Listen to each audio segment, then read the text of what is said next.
सहनावतु सहनो भुनक्तु सह वीर्यं करवावहै तेजस्विनावधीतमस्तु मा विद्विषावहै।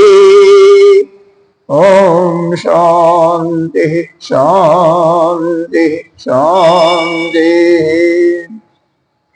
सच्चिदानंद रूपाय विश्वकर्तारिहेदवे तापत्र विनाशाय श्रीकृष्णाय वयं नमः। नारायणं नमस्कृत्य नरं चैव नरोत्तमं देवीं सरस्वती व्यासं ततो जयमुदीरये।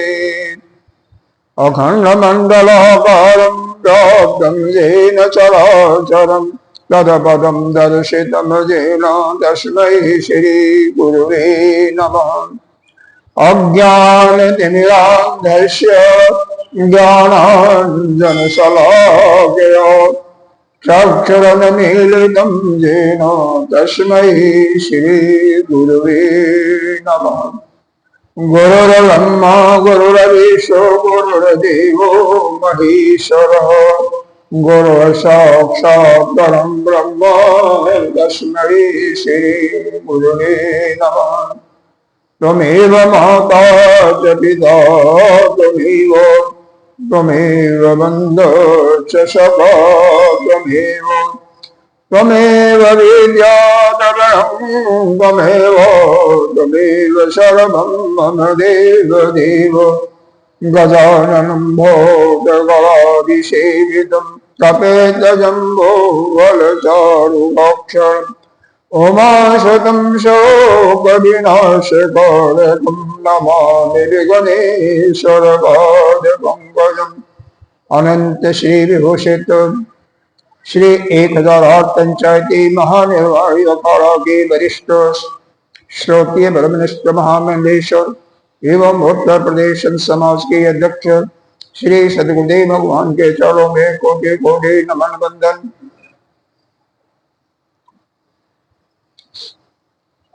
निर्वाणा पीठाधीश्वर अनंत श्री विभूषित 1008 श्री पंचायती महानिर्वाणी अखाड़ा के आचार्य श्रोत्रिय ब्रह्मनिष्ठ महामंडलेश्वर एवं बीकानेर के राजगुरु श्री स्वामी जी के चरणों में कोटि कोटि नमन बंदन। यहाँ के अधिष्ठाता देव संतजन भक्तजन शरीर के अंतःकरण में विराजमान आत्मस्वरूप परमात्मा को नमन करते हुए हम गीता जी का पहले ध्यान करते हैं, फिर बाद में सत्संग को प्रारंभ करते हैं। ओम पार्थाय प्रतिबोधितां भगवता नारायणेन स्वयं व्यासेन ग्रथितां पुराणमुनिना मध्ये महाभारतम् अद्वैतामृतवर्षिणीं भगवतीम् अष्टादशाध्यायिनीम् अम्ब त्वामनुसन्दधामि भगवद्गीते भवद्भीषणीम्। नमस्तुते व्यासविशालबुद्धे वल्लारविन्दाय येन तया भारततैलपुरः प्रज्वालितो ज्ञानमयोप्रदीप प्रपन्नपारिजाताय ध्रुवपवित्रगवाणे ज्ञानमुद्राय कृष्णाय गीतामृतदुहे नमः। सर्वोपनिषदो गावो दोग्धा गोपालनन्दन पार्थो वश्य सुधीरभोक्ता दुग्धं गीतामृतं महत्। वसुदेवसुतं देवं कंसचारूरमर्दनं देवकी परमानन्दं कृष्णं वन्दे जगद्गुरुम्। भीष्म द्रोण तथा जय द्रथ जल गांधार नीलोत्पल शैलग्राहवती च बेणवहनी कर्णेन वेलाकुल अस्वस्थाम विगण घोरम कर दुर्योधनावर्ति सौधीरागल पाण्डैरण नदी कैवर्तकः केशव पाराशर्यवतः सरोजममलं गीतार्थगन्धोद्गतम् नानाख्यानककेसरं हरिकथा सम्बोधनो बोधितम् लोके सज्जन सदपदैरहरः देवीयमानं मुदा भूयात् भारत पंकजं कलिमलिपदंसि न श्रेयसि मोकं करोति वाचालं पंगुलं भयति जतग्रीवदमहं वन्दे परमानन्दमाधवम् जं ब्रह्मा वरुणेन्द्ररुद्रमरुतः अस्तवन्तदिव्यैस्तै वेदैः साङ्गपदक्रम उपनिषदैः गायन्ते यमसामगान् ज्ञानाय तद्गतेन मनसा भविष्यन्ति यमयोगिनः जाशान्तं न विदुषुर असुरगणा देवाय तस्मै नमः देवाय तस्मै नमः।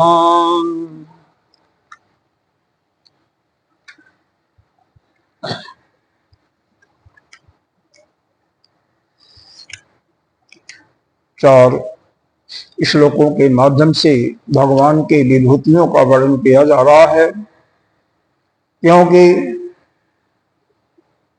इस लोक व्यवहार में भी जब हम किसी को वस्तु हो, व्यक्ति हो या देश हो, जब हम ठीक ठीक उसका ज्ञान हमें होता है तभी उससे हमारा प्रेम बढ़ता है। तो यहाँ पर जो वर्णन चल रहा है कि किस प्रकार से यह जीव जो है अज्ञानवश जो मोहित हो रहा है, इस सृष्टि को सत्य समझ करके उससे द्वैत भाव का व्यवहार कर रहा है। परमार्थिक दृष्टि से सत्य एक ही है, ब्रह्म है, लेकिन हमें भाषित सत्ता मालूम हो रही है, तो किस प्रकार से उस जीव का कल्याण किया जाए, क्योंकि वह मंद बुद्धि का हमारा ही शिष्य है, हमारा ही बालक है।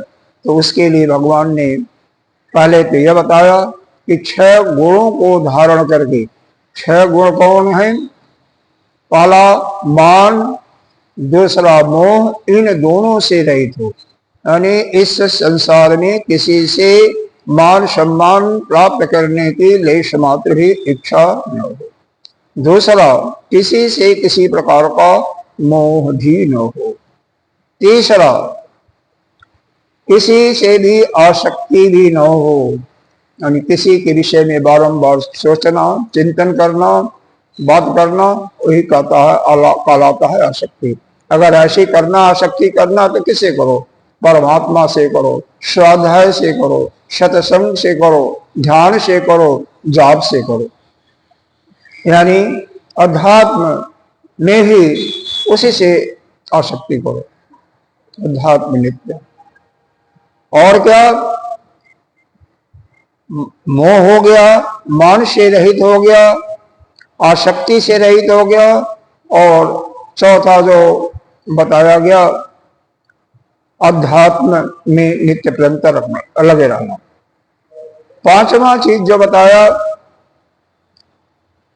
विनिवृत्त काम, विशेष रूप से जो हमारी कामनाएं हैं, वासनाएं हैं, उनसे हम रहित हो जाए।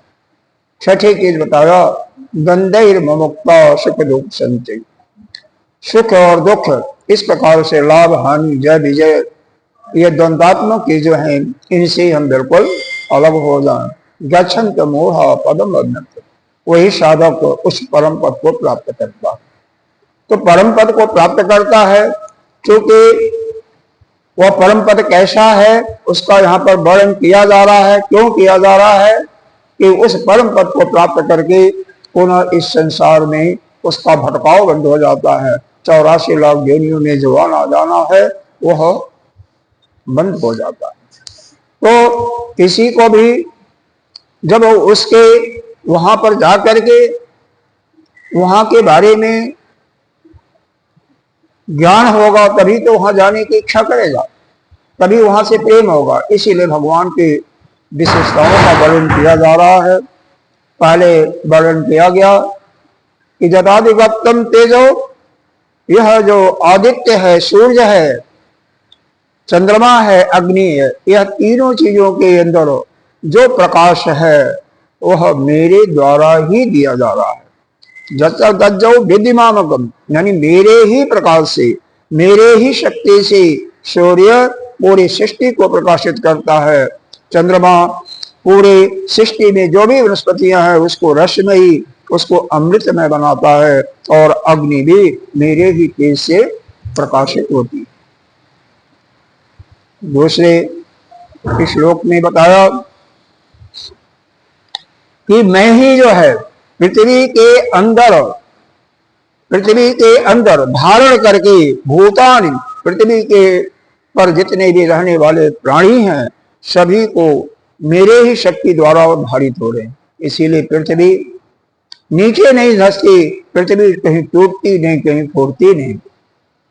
एक समुद्र मंथन की कथा बता रहे हैं आपको थोड़ा सा दृष्टांत के रूप में।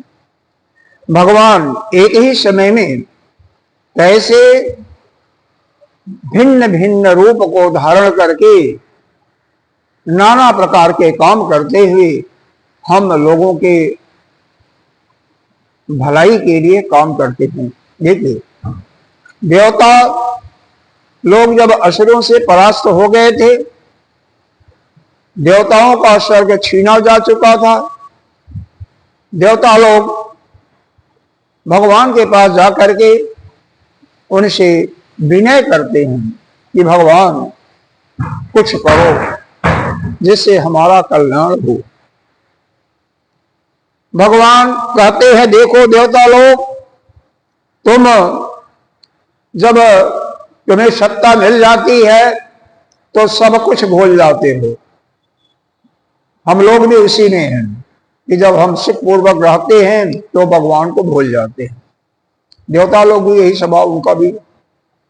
जब कोई आक्रमण करता है, उनका स्वर का राज जाता है, तब वो रोते हैं और भगवान की स्तुति करते हैं, भगवान को बारंबार उनको प्रणाम करके उनसे क्षमा मांगते हैं।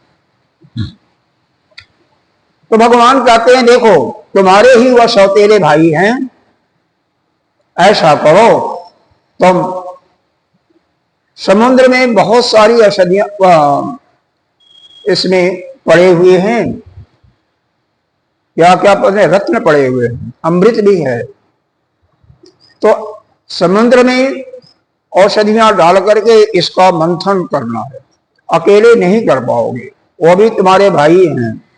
तो उनसे जाकर के कौन, देवता दैत्य लोग, तो दैत्यों के पास जाओ, इसको बंद कर दो ना, इसको सिरकिनी लगा दो, सिरकिनी लगाओ इसको, टूट जाएगा दरवाजा।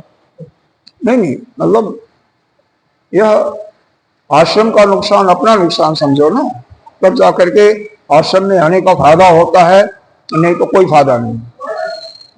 कोई भी कर्म हो रहा है जहां पर बर्बादी हो, ये समझिए कि हमारा नुकसान हो रहा है, आश्रम का नुकसान अपना नुकसान, तब जाकर के आश्रम में आने का, रहने का लाभ होता है। इसीलिए लाइट का भी अन्य शरीर लाइट न जले, जब जहां जरूरत है वहां जलाइए, जहां जरूरत है नहीं जलाइए, यह सब ध्यान रखना चाहिए। जैसे अपने घर का अपने जेब से जब पैसा देना होता है ना, उसी प्रकार से आश्रम का ध्यान रखना चाहिए। कोई भी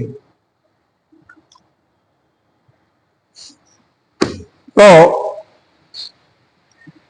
यह जाते हैं इंद्र और जो इनके कुछ खास देवता हैं स्वर्ग में, जहां पर दैत्यों के राजा बलि शासन कर रहे हैं, क्योंकि उस समय देवता लोग स्वर्ग से बाहर हो गए थे, हार गए थे युद्ध में, दैत्यों ने उस पर कब्जा कर लिया। जैसे ही जाते हैं बलि के सैनिक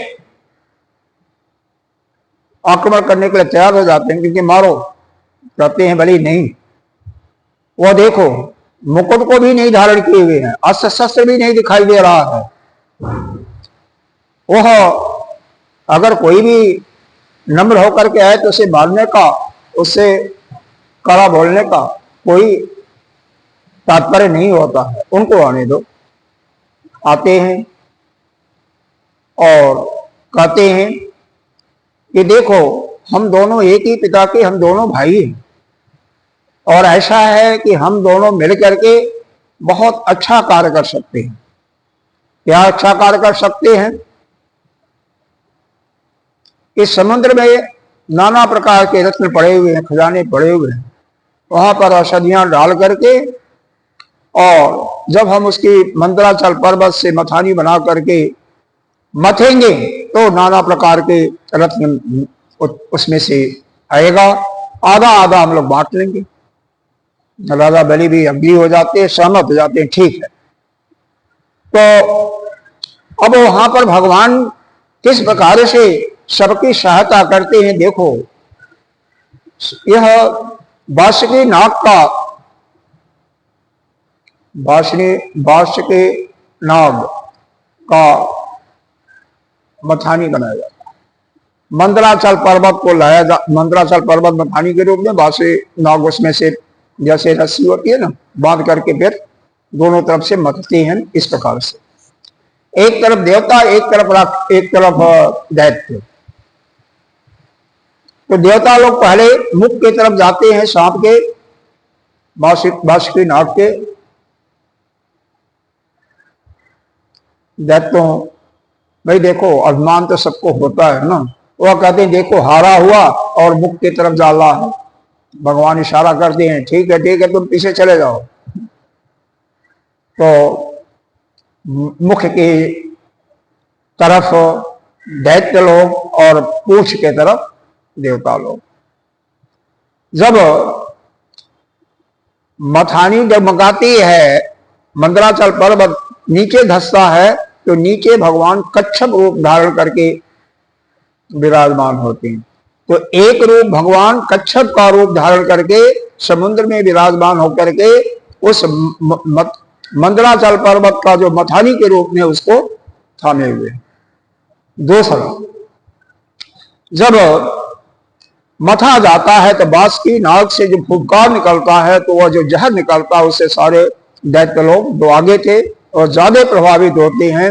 और होता क्या है, वह मरते तो नहीं है लेकिन मरे जैसे हो जाते हैं, सारे शक्तिहीन व थक जाते हैं।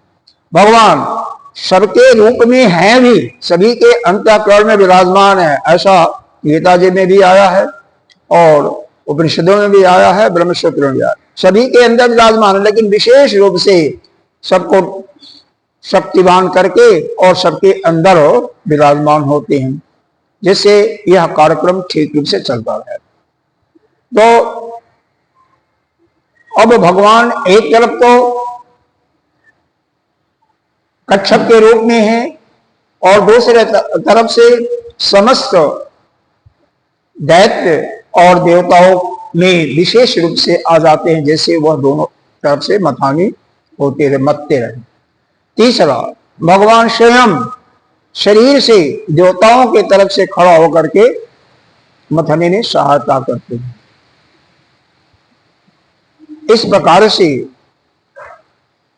हर जगह जो कुछ हो रहा है, हमें यह समझना चाहिए कि यह परमात्मा, वह ब्रह्म जो है, स्वपादिक ब्रह्म वही कर रहा है, हम लोग नहीं कर रहे हैं। अरे वही लोग, वही ब्रह्म। आप सुनते हैं पुराणों में लिखा हुआ कि ब्रह्मा जी ही जीवों के कर्मों के अनुसार हिसाब करके उसको नाना प्रकार के योनि में भेजते हैं। किसी के साथ वह समानता नहीं करते हैं, जैसा जिसका कर्म है उसी के अनुसार उसको भेजते रहते हैं। तो वह परमात्मा देवताओं का कल्याण करने के लिए कितने रूपों में, 3-4 रूपों में हो गए। देवताओं के अंदर, राक्षसों के अंदर, खुद स्वयं शरीर से कच्छप के रूप में। पहला जो निकलता है हलाहल नाम का खूब बिल्कुल विष निकलता है। खैर वह सब तो यहाँ के प्रसंग में नहीं आता। हमारा यहाँ पर प्रसंग यही था कि किस प्रकार से भगवान समय पड़ने पर नाना प्रकार के रूपों में प्रकट होकर के सहायता करते हैं जीवों की। हालांकि वह विश्व भगवान ने आह्वान करते हैं भोले बाबा को, वह धारण करते हैं, उसको गले में मुख में नहीं रख सकते, क्योंकि मुख में तो भगवान राम का नाम है, अंदर जाएगा तो पेट में हलचल मचेगा, तो कंठ में ही धारण कर लेते हैं, इसीलिए उनका नाम क्या पड़ता है, बोले नीलकंठ भगवान की जय।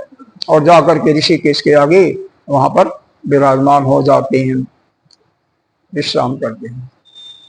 कामधेनु गौ निकलती है, वशिष्ठ जी ले आते हैं कि यह तो हमारे काम का, हमारे जो गुरुकुल है बच्चों के काम आएगा और हवन के लिए काम आएगा, कोई नहीं रोकता, न देवता न दैत्य। फिर उसके बाद उचस्वा नाम का घोड़ा निकलता है, बलि तुरंत अपना उसको ले लेते हैं। बाद में हाथी निकलती है, रावत हाथी, फिर इंद्र का हक बनता है। इस प्रकार से नाना प्रकार की चीजें निकलती हैं। खैर हमारा वह प्रसंग सुनाने का कोई प्रयोजन नहीं था, हमारा यहाँ पर प्रयोजन यही था कि जैसे यहाँ पर पृथ्वी के अंदर भगवान प्रवेश करके सभी प्राणियों को अपने ही शक्ति द्वारा पृथ्वी को थामे हुए हैं। क्योंकि क्या कहते हैं, 2/3 हिस्सा में जल है, 2/3 हिस्सा में पृथ्वी, तो कैसे है, या कैसे संभव हो सकता है? 2/3 कितना हो जाएगा, 4/3 ज्यादा हो जाएगा ना, 1 से ज्यादा हो जाएगा। तो यह केवल हमें प्रतीति होता है, क्योंकि पृथ्वी का कारण क्या है, जल, जल से ही पृथ्वी उत्पन्न हुई है ना। तो जल में भी, हालांकि जल के नीचे भी तो कई हमारे 7 द्वीप है ना, कौन कौन, अतल, वितल, सुतल, तलातल, रसातल, महातल और पाताल। तो अगर ऐसा है तो कोई ऐसी बात भी नहीं है, वह इस प्रकार से इसको आप समझ सकते हैं कि जल के अंदर भी पृथ्वी है, वह पानी में थोड़ी है। जितने भी पाताल लोग हैं वहां पर पानी थोड़ी है, पानी में थोड़ी रह सकता है, तो वहां भी यह थल ही होता है।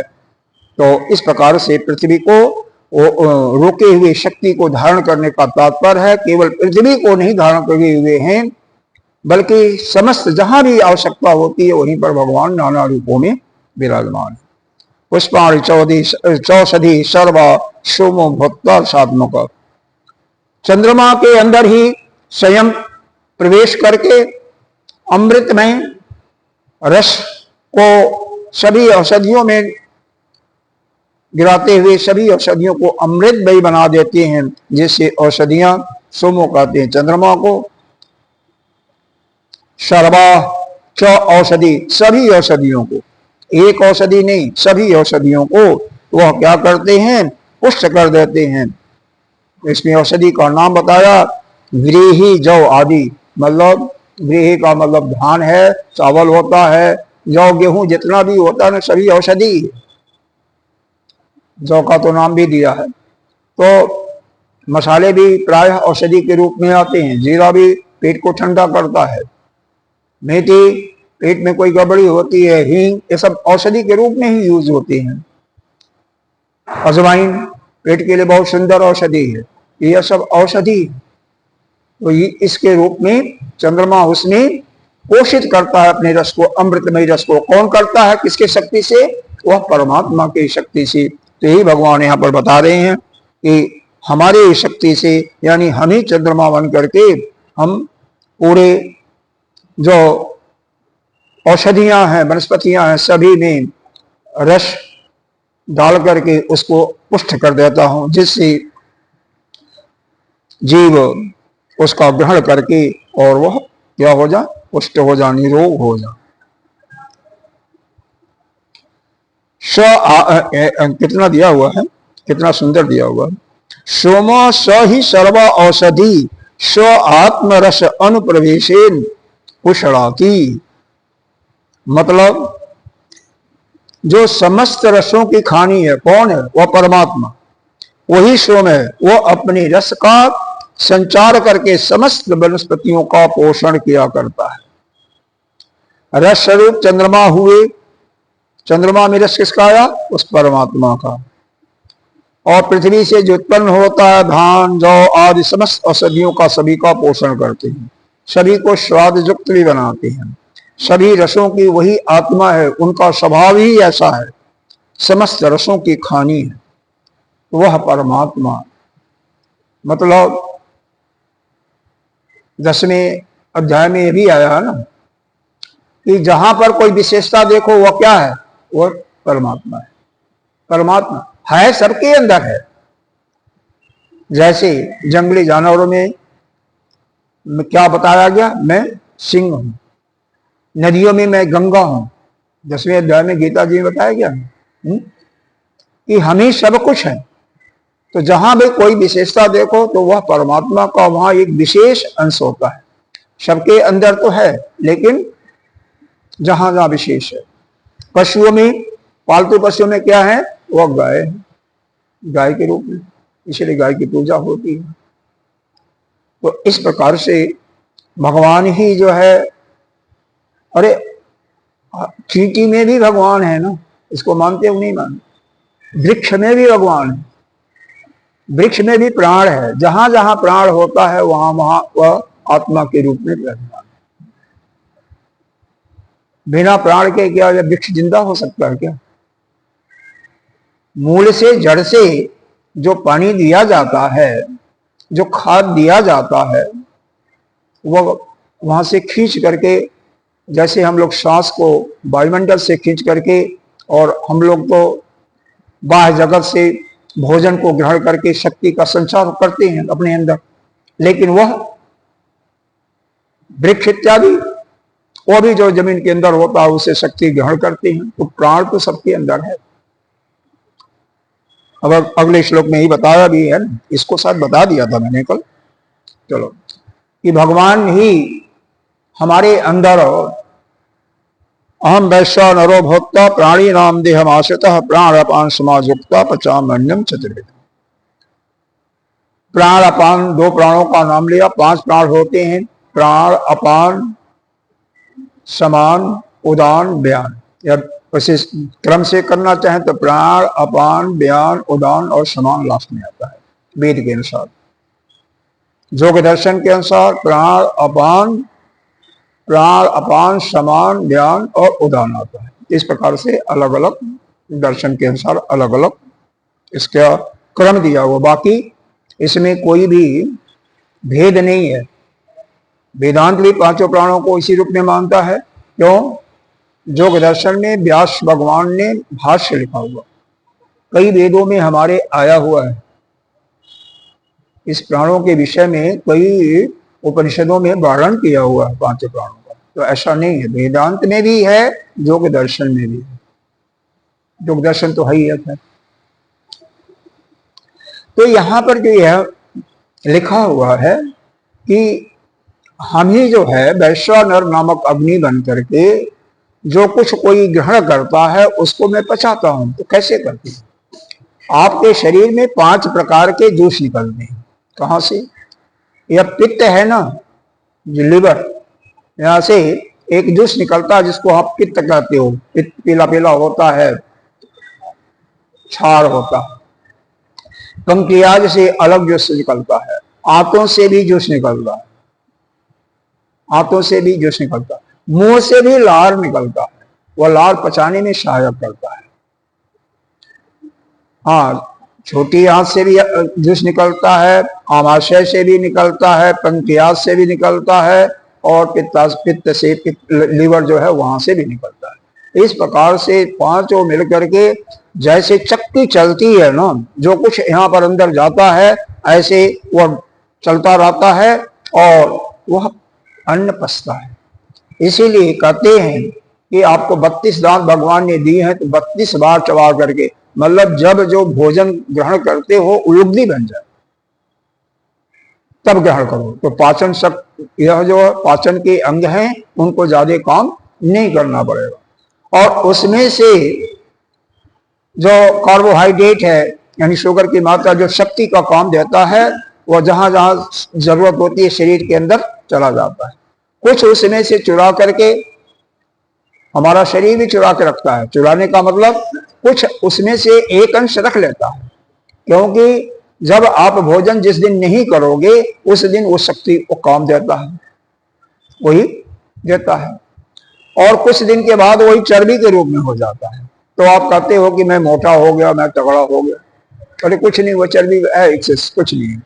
तो जब आप धीरे धीरे भोजन को छोड़ देते हो, जैसे नवरात्रि का व्रत रहते हो, तो एक दिन 2 दिन तक तो आपको पीड़ित होता है भोजन का, भोजन न खाने का एक विशेष भूख भी सताती है। तीसरे दिन से भूख को सताना बंद हो जाता है। तो जो शरीर के अंदर की चर्बी है इकट्ठा हुई, उसी में से जितना जरूरत है शरीर के शक्ति प्रदान करने के लिए वह शक्ति मिलती रहती है।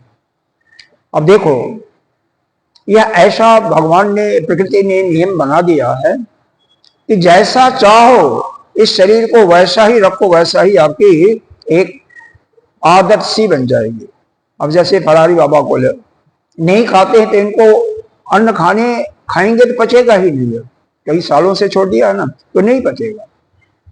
अगर कोई एक एक ग्रास भी बढ़ाता रहे तो एक दिन में ऐसा होगा कि उसके इतने खाने का भी वह खाएगा तो भी उसको संतुष्ट नहीं होगा, और एक एक ग्रास कम करता रहे तो एक रोटी से भी काम कर जाएगा। यह तो जैसा भी हम आदत बनाते हैं वैसी प्रकार चलता है। अगर आप 4 बजे जगना शुरू कर दें, 4-5 दिन 7 दिन 8 दिन तक आपको वो लगाना पड़ेगा, क्या नाम है वो, अलार्म। बाद में अलार्म की जरूरत नहीं होगी, अपने आप उसी समय पर आपकी नींद खुल जाएगी। तो यह शरीर ऐसा बना हुआ है, जैसा चाहो इसको ऐसा रख सकते हो। चाहो तो एक आसन पर आप 10 घंटे बैठ सकते हो, 20 घंटे बैठ सकते हो, और नहीं शुरू में ही समस्या होती है, बाद में कोई समस्या नहीं होती, धीरे धीरे हैबिट बन जाती है। तो जैसा चाहो शरीर को वैसा रखना वह आपके अधीन है। और इसीलिए कहा भी नहीं गया कि इंद्रियां आपके बस में होना चाहिए। इंद्रियां कब बस में होंगी? जब पहले तो स्थूल शरीर आपके बस में होगा तभी तो इंद्रियां बस में होंगी, क्योंकि मन जो ऐसा है, शरीर में जरा सा भी हिलडुल होता है तो मन तुरंत चंचल हो, चंचल तो स्वभाव ही है उसका, तो वह चंचल हो जाएगा। तो आप मन को एकाग्र नहीं कर सकते हो। मन भी तो एक इंद्रिय है, 11वीं इंद्रिय के रूप में है, नहीं कर सकते हो। तो इसलिए कोई भी कर्म करो, शरीर स्थिर होना चाहिए। जिस शरीर के जिस भाग का कोई कार्य न हो उसमें वह शांत हो, जिसका जरूरत है। जैसे हाथ से कुछ कर रहे हो तो हाथ चलता रहेगा, बाकी सब शांत हो, तब मन आपका एकाग्र होता है और वह केंद्रित होता है। तो यह चारों प्रकार के जो भोजन है उनको पचाता है वैश्वानर। कौन 4 प्रकार के भोजन है? एक तो होता है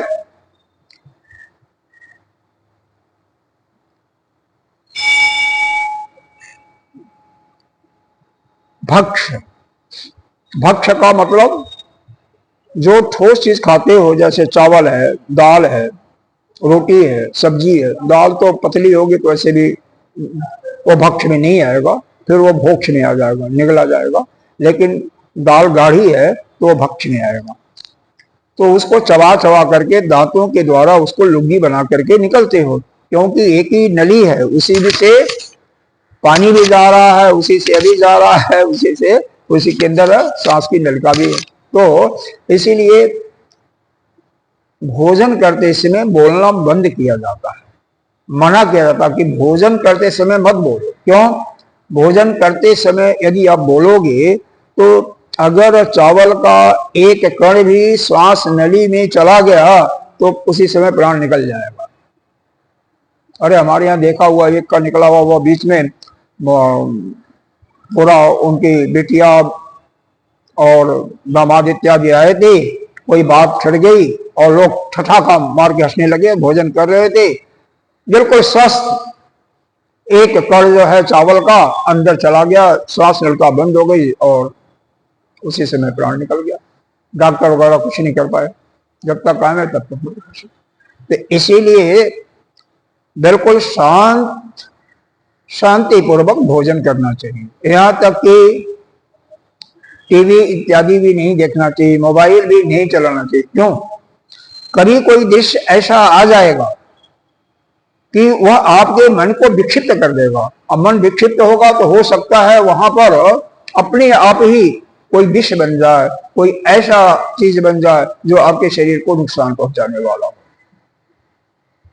आप देखते हो, सुनते तो हो कि भोजन विषाक्त हो गया, कहीं 1000-2000 आदमियों का भोजन मिला और भोजन विषाक्त हो गया। क्यों हो जाता है? वायुमंडल से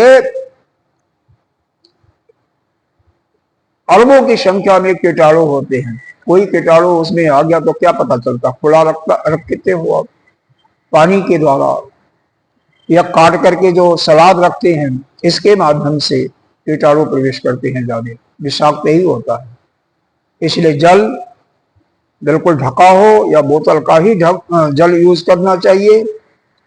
सलाद इत्यादि क्योंकि सवेरे का कटा हुआ होता है तो शाम तक विषाक्त होने की संभावना होती है, और कोई चीज ढका ना हो तो उसको भी इस्तेमाल नहीं करना चाहिए। भोजन में और क्या सावधानी रखनी चाहिए? शुद्ध कमाई का होना चाहिए। बनाने वाले का मन भी उद्विग्न न हो, वह भगवान का नहीं भजन गा सके तो खुशी खुशी बनाए सभी के लिए, और नहीं अगर भजन गाते हुए भगवान के लिए बनाता है तो वह तो भोजन अमृत में बन जाता है। तो शुद्ध अन्न भी हो कमाई का, शुद्ध तरीके से बनाया भी हो, बैठने वाले भोजन करते समय शांत रूप में बिना आपस में बात किए हुए भोजन का रस ग्रहण करते हुए भोजन करें। आंखें भी खुली हों लेकिन उनके सामने कोई अन्य दृश्य न हो, जैसे मोबाइल, टीवी इत्यादि, तब उस भोजन का पूरा पूरा लाभ आपको मिलेगा। कहते नहीं है जैसा अन्न वैसा ही मन। अगर भोजन अन्न जो लाते हो गलत कमाई का होता है तो मन भी दूषित हो जाता है। एक छोटा सा दृष्टांत आता है। एक संत एक बार गए, किसी सेठ के यहाँ भोजन करने के लिए बुलाया, वो उनके गुरु के रूप में मानता था। वहां पर एक हार टंगा हुआ था। चूंकि वह भोजन गलत कमाई का था, चोरी का था, किसी से झपट करके लाया हुआ था, उनके मन में चोर की वासना जग जाती है, और जाते समय जब देखा कोई नहीं है घर में तो उसको भी अपने थैले में रख लेते हैं। जब 2-3 दिन के बाद वो भोजन का जो कुछ था सब निकल जाता है तो उनके मन में बहुत प्रतिशोध होता है। अरे मैंने क्या किया, ये उसका हमने यह रख लिया, माला तो उसका था, यह आभूषण उसका था, मैंने रख लिया। बहुत प्रतिशोध होता है।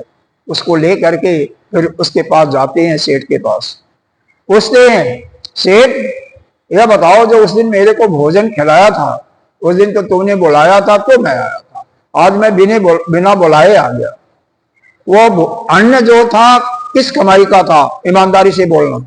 बहुत डांट करके बोला उन्होंने, तो महात्मा लोग डांटते भी बहुत हैं।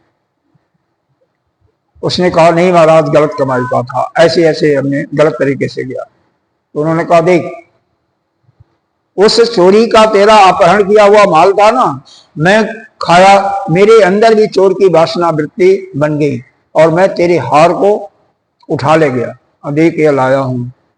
जब वो सारा निकल गया तो फिर मेरे को बहुत पछतावा हुआ कि मैंने तो गलत काम कर दिया, यह तेरे भोजन का फल था। तो जैसा अगर गलत कमाई का या गलत तरीके से, इसीलिए भोजन क्या होता, स्वपाकी लोग होते थे ना पहले। हमारे ब्राह्मणों में बहुत से लोग स्वपाकी होते थे, ऋषि मुनि स्वपाकी होते हैं, खुद बनाएंगे तो खाएंगे। इसलिए कि कौन बना रहा है, उसका मन क्या चल रहा है, क्या कर रहा है, उसके मन में किसी के प्रति घृणा तो नहीं है। अगर घृणा के रूप में बना रहा है तो मेरे अंदर भी वही भावना आ जाएगी ना, वही घृणा की भाव मेरे अंदर भी उत्पन्न हो जाएगा। किसी से इसके अंदर द्वेष हो गया है, किसी के बारे में बुरा सोच रहा तो मेरे अंदर भी वो भाव आ जाएगा जो भोजन करने वाला होगा। इसीलिए भोजन लोग स्वपाकी या जिस पर विश्वास होता था उसी के यहाँ खाते थे। अभी भी कई लोग नहीं खाते हैं सबके यहाँ, लेकिन बहुत कम हो गया। तो बाहर तो बिल्कुल ही नहीं खाना चाहिए, होटल इत्यादि में फल फूल लेकर के रहो तो अच्छा। कारण अरे वहां पर तो पैसे के लिए कमाते हैं, पता नहीं किस रूप में उनके मन में भाव है, वही अपना कर रहे हैं। जो भाव होगा वही वृत्ति आएगी, खाने वाले के लिए भी आएगा। तो इसीलिए भोजन करते समय बिल्कुल शांत, कोई बात नहीं करना, टीवी नहीं देखना, मोबाइल नहीं चलाना, बिल्कुल शांत करके ही भोजन करना चाहिए। इसी प्रकार से पूजा इत्यादि के समय में एक चीज और है, जब भोजन आता है, क्योंकि हमारे 5 प्राण हैं, कल शायद बताया था, प्राण, अपान, व्यान, उदान और समान।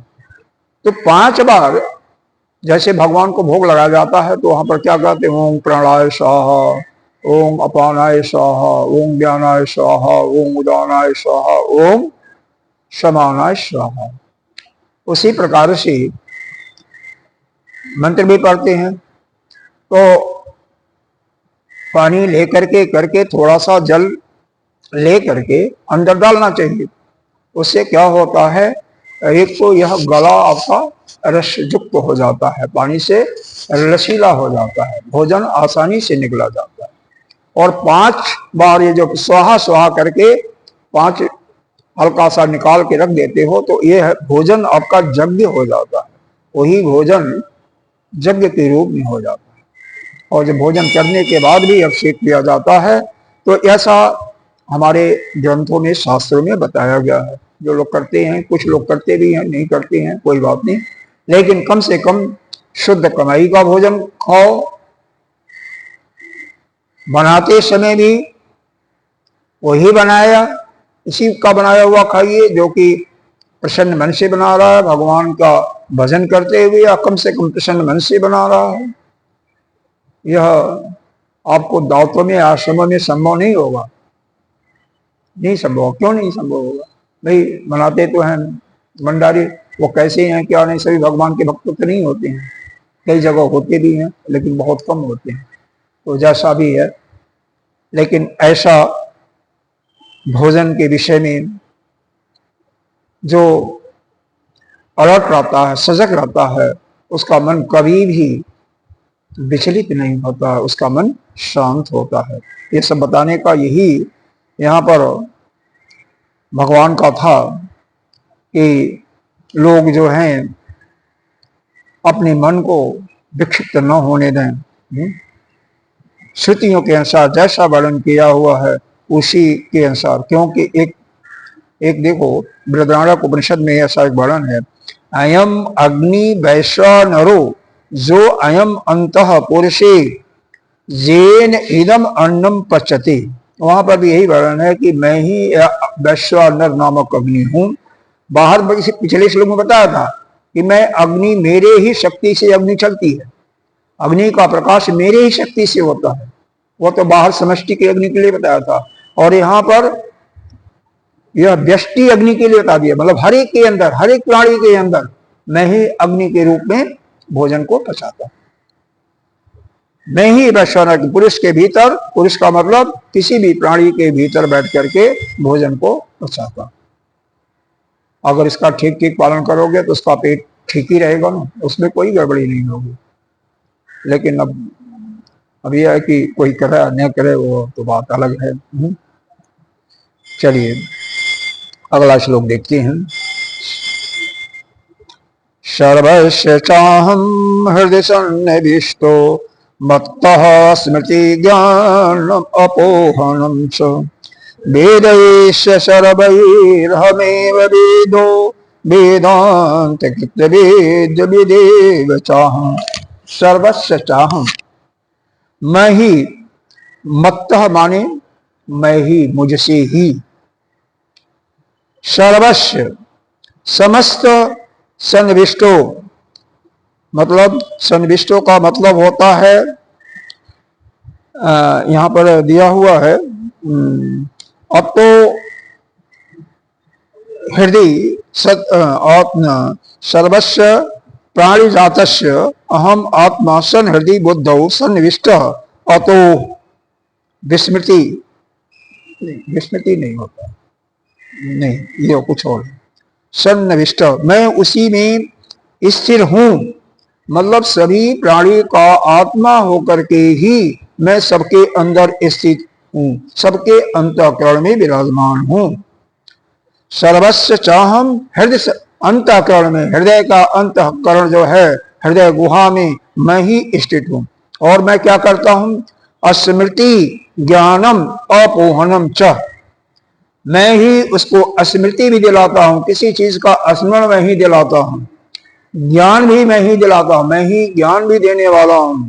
और अपोहनम, अपोहनम का मतलब होता है भूल जाना भी। अगर आदमी भूले ना तो क्या हो जाएगा? पागल हो जाएगा।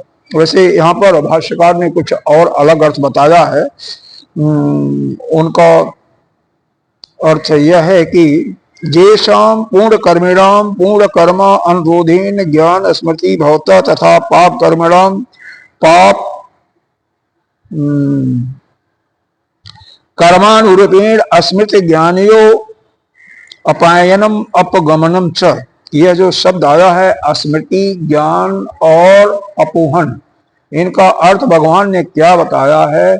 जो पूर्ण कर्मी हैं, जो पूर्ण का काम करते हैं, यानी जो पूर्णात्मा है, उनके पूर्ण कर्मों के अनुसार ही उनको हम ज्ञान और स्मृति प्राप्त कराते हैं। और जो पापचारी हैं, पाप कर्मी हैं, जो पाप करने वाले हैं, उनको भी उनके ज्ञान और स्मृति का उनके पाप कर्मा के अनुसार ही मैं ही देने वाला हूं, मुझसे ही मैं ही कराने वाला हूं, और मैं ही उसी के अनुसार उनको जोनी भी देता हूं, फल देता हूं। तो मैं ही कराने वाले हूं, इस पर थोड़ा सा प्रश्न आता है। बहुत क्यों आता है? मैं कराने वाला, तो भगवान बाद में कहते हैं, स्पष्ट करते हैं, मैं कराने वाला नहीं हूं भाई। जो उसका संचित कर्म है, जैसा उसने जन्म जन्मांतर से कर्म किया हुआ है, उसी के अनुसार मैं उसको ज्ञान और स्मृति दे करके काम करने के लिए प्रेरित करता हूं। उसके अनुसार मैं उसको ज्ञान देता हूं, बुद्धि देता हूं। अब उसके ऊपर है कि वह उसका उपयोग किस प्रकार से करता है। वह चाहे तो उसका उपयोग ठीक ठीक कर सके, और चाहे तो उसका उपयोग गलत तरीके से भी कर सकता है। जैसे मान लो कोई बहुत बलवान है, वह चाहे तो उस बल का प्रयोग समाज की रक्षा के लिए, देश की रक्षा के लिए, शत्रुओं का, आतंकवादियों का दमन करके सबकी रक्षा कर सकता है। और चाहे तो किसी का बिना प्रयास के ही, बिना प्रयोजन के ही किसी का वध कर ले। करते नहीं है लोग। कई लोगों का स्वभाव आता है कि आते जाते किसी को आया, एक थप्पड़ लगा दिया। अगर दुबला पतला आदमी हो तो वो गिर भी जा, मर भी सकता है। ऐसा होता है कई बार। तो हमें बहुत सोच समझ करके, शक्ति है या ज्ञान है, बुद्धि है, परमात्मा ने दिया है, उसका कहाँ उपयोग करना है, कैसे उपयोग करना है, वो हमारे ऊपर निर्भर है। हाँ, वह जितना दिया गया है, जैसे हर एक के अंदर अलग अलग ज्ञान है, अलग अलग बुद्धि का स्तर भी अलग होता है, वह परमात्मा हमारे कर्म के, पिछले कर्म के अनुसार में दिया हुआ है जोनि में। लेकिन कैसे हमें उसका उपयोग करना है, वह हमारे ऊपर निर्भर है। उसमें परमात्मा का कोई वह नहीं है। यही इसका मतलब है।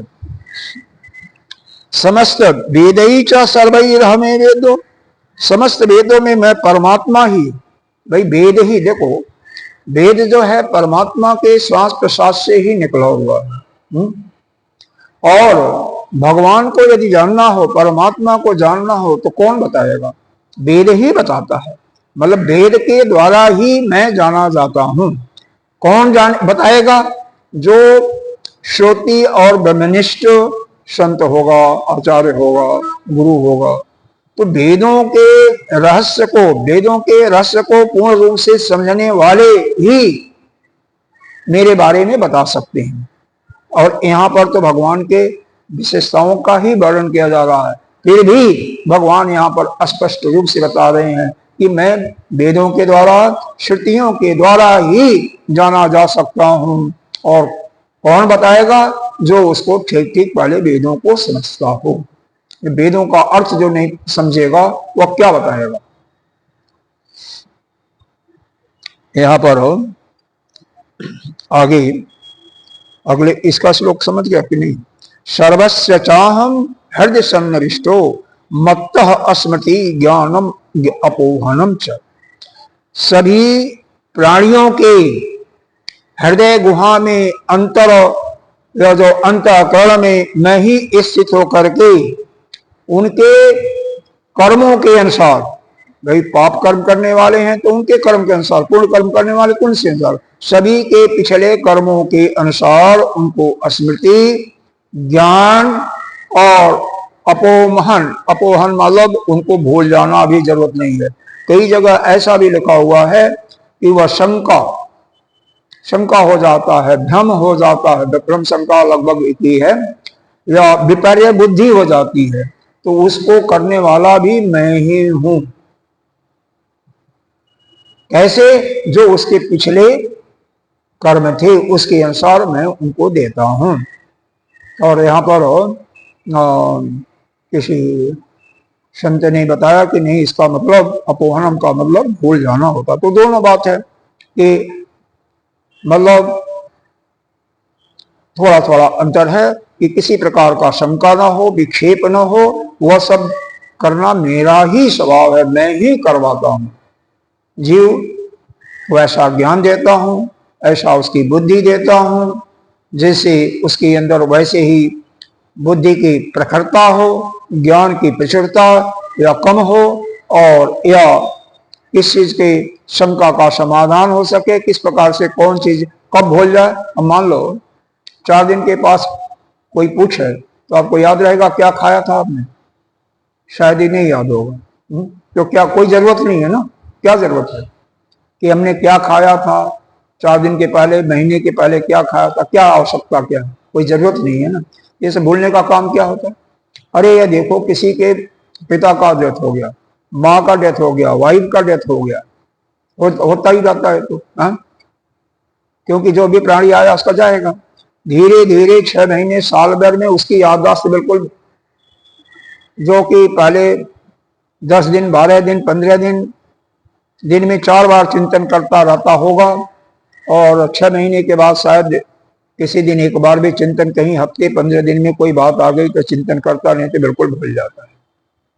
तो यह संसार की प्रक्रिया है। तो सारा कर्म करने देने वाला कौन है? वही परमात्मा, वही सब कुछ करता है।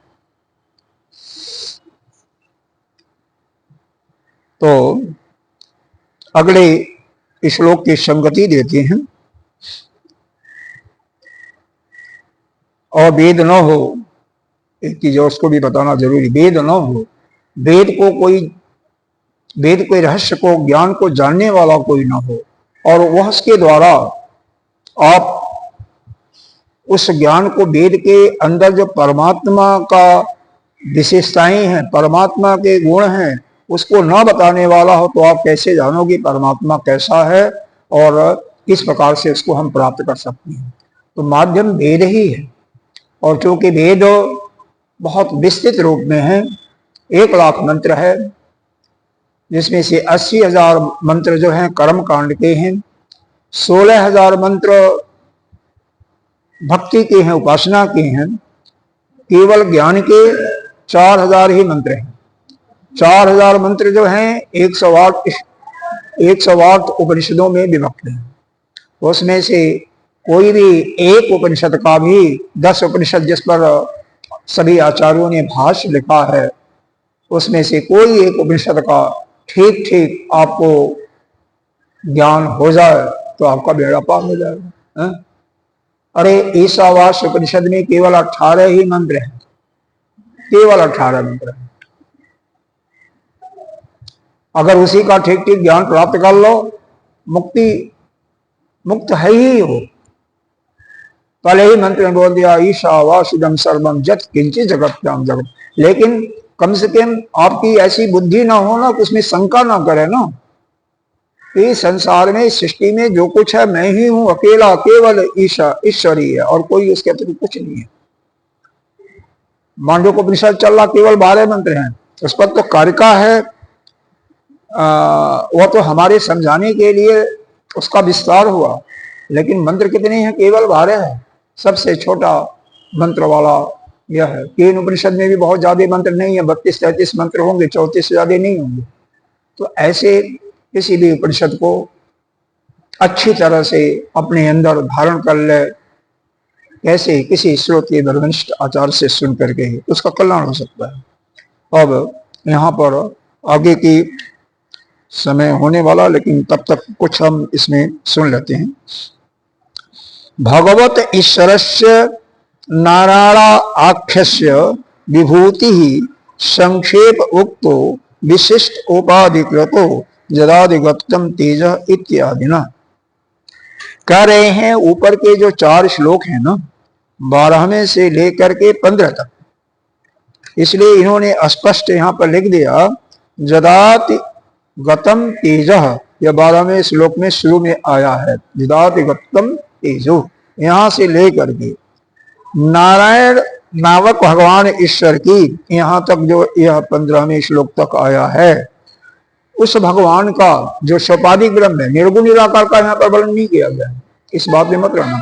जो सोपाधिक ब्रह्म है, जो माया को साथ लेकर के है, उसी ब्रह्म का विशेषताओं का उत्तम उपाधियों से होने वाले विभूतियों को संक्षेप में कहा। 10वें अध्याय में विभूतियों का वर्णन बहुत ज्यादा है, लेकिन यहाँ पर केवल 4 श्लोकों में उन उपाधियों के विषय में बताया गया। संक्षेप उक्तो विशिष्ट उपाधि को, जो विशेष उपाधियां हैं उनके बारे में बताया गया। आगे क्या कहते हैं? अथ अधुना, अब तस्यैव क्षर अक्षर उपाधि प्रविभक्तया निरुपाधिकस्य केवलस्य स्वरूप निर्धारयत विषया उत्तर श्लोका आरभ्यन्ते। अब भगवान के 2 रूप हैं।